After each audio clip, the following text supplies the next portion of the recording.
हाय good morning viewers.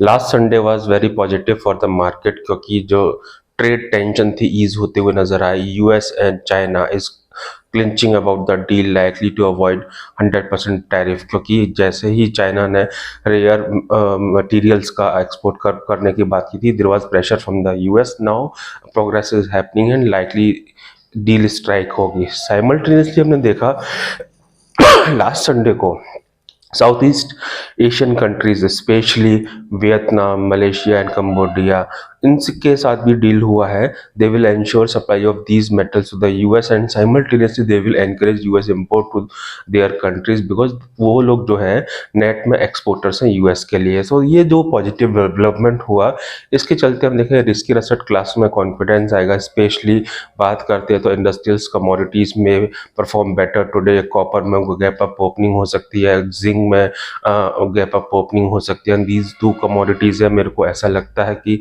इस हफ्ते अच्छा परफॉर्म कर सकती हैं। Coming to the gold and silver, देखिए अल्टीमेटली रिस्क प्रीमियम कम होगा।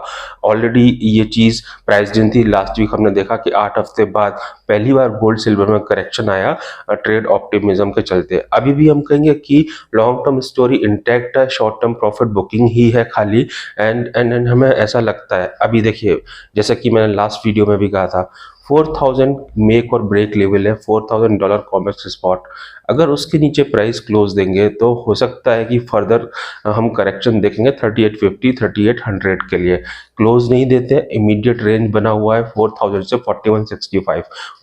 फिर से 4165 की तरफ प्राइस आ सकते हैं, उसके ऊपर चले then market will resume its original direction which is bullishness. And coming to the silver, silver की भी नैरो रेंज हो चुकी है 4750 से 4950। जब तक $47.20 के नीचे क्लोज नहीं देगा, सिल्वर के अंदर प्रॉफिट बुकिंग फर्दर देखने को नहीं मिलेगी। ये लेवल पर आप ध्यान रखिए। अकॉर्डिंगली इंडिया के लेवल इनके हिसाब से ही रिएक्ट करेंगे।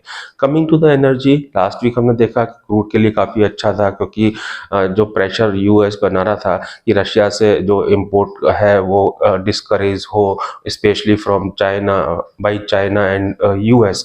तो वो ऑलरेडी मॉडरेशन होने लगा है, जिसकी वजह से सप्लाई जो है रशिया से कम हो सकती है।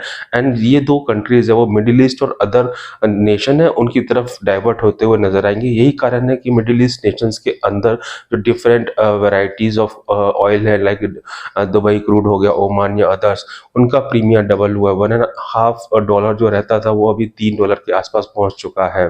But we should not be forgetting, OPEC के पास सरप्लस कैपेसिटी है। If there would be reduction in the supply from the Russia, certainly OPEC will ramp up the production to compensate the supply disruption. So ultimately